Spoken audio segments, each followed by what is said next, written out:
ഇന്ന് ഞങ്ങളുടെ കസിൻസ് എല്ലാരും വന്നിട്ടുണ്ടായിരുന്നു. അപ്പോ പെട്ടെന്നൊരു പ്ലാന് ലണ്ടന് വിട്ടാലോ, 2 വണ്ടിക്ക് പോവാന്നാണ് ഞങ്ങൾ തീരുമാനിച്ചേക്കണേ.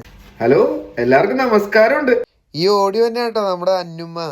കിട്ടിയൊരു ഗ്യാപ്പില് കണ്ണാടിയൊക്കെ എടുത്തു വെച്ച് ആള് ലണ്ടന് പോകാൻ ടപ്പട്ടപ്പേന്ന് റെഡി ആയിട്ടോ. അന്നമ്മ വന്ന അന്നമ്മേനെ ഇങ്ങനെ കൈ പിടിച്ച് നടത്തണേ എനിക്ക് വളരെ ഇഷ്ടാട്ടോ. പിന്നെ ഒന്നും നോക്കില്ല, ആളുടെ സീറ്റിലും കയറ്റിയിരുത്തി നമ്മള് ലണ്ടന് പോകാൻ റെഡി ആയിട്ടോ. അപ്പോഴാണ് ഞാൻ ആളുടെ കാറിന്റെ പുറകിൽ ഇത് കാണണേ. അപ്പൊ ഞാൻ നേഹയോട് ചോദിച്ചു നമുക്കും വേണ്ടേ ഇതുപോലെ ഒരെണ്ണെന്ന്.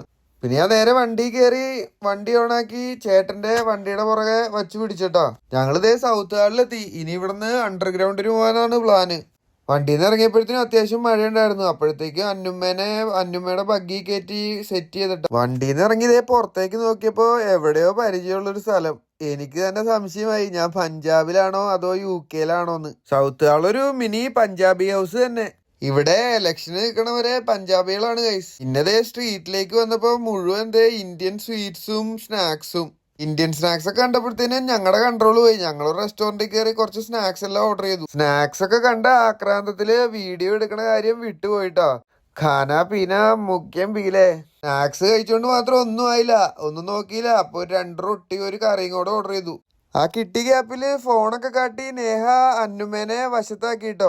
എനിക്കപ്പൊ തന്നെ കുശും പഠിച്ചു. ഞാൻ എന്റെ ഫോണ് അന്നുമ്മയുടെ കയ്യിലേക്ക് എടുത്തു കൊടുത്തിട്ട് ഞാന് എന്റെ അടുത്തേക്ക് വിളിച്ചിരുത്തി. ആള് ചെറിയൊരു ഗായികയാണ്. ആളുടെ പാട്ട് ഞാൻ കേൾപ്പിക്കണം എന്ന് ആഗ്രഹമുണ്ട്. കോപ്പിറൈറ്റിന്റെ പ്രശ്നങ്ങൾ കാരണം ഞാൻ അത് കാട്ടുന്നില്ല. പിന്നെ ഞങ്ങള് നേരെ ലണ്ടനുള്ള ട്രെയിൻ പിടിക്കാൻ അണ്ടർഗ്രൗണ്ട് സ്റ്റേഷനിലേക്ക് വിട്ടു. ഈ ലണ്ടൻ വിശേഷങ്ങളുമായി ഞാൻ അടുത്ത വീഡിയോ കാണുന്നവരേക്കും ശുഭദിനം.